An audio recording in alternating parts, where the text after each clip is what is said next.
Bom, acabou. Agora a gente vai procurar pegar o leãozinho no colo. Ou o tigre. Ou o tigre. A gente não sabe qual que é o filhotinho que tem.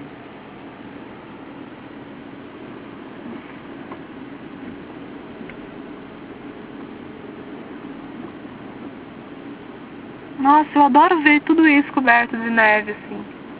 Fica muito bonito.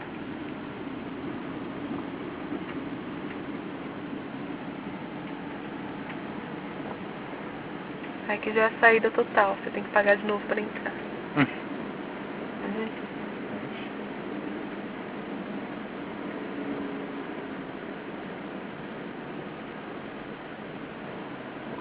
E por hoje é só, pessoal.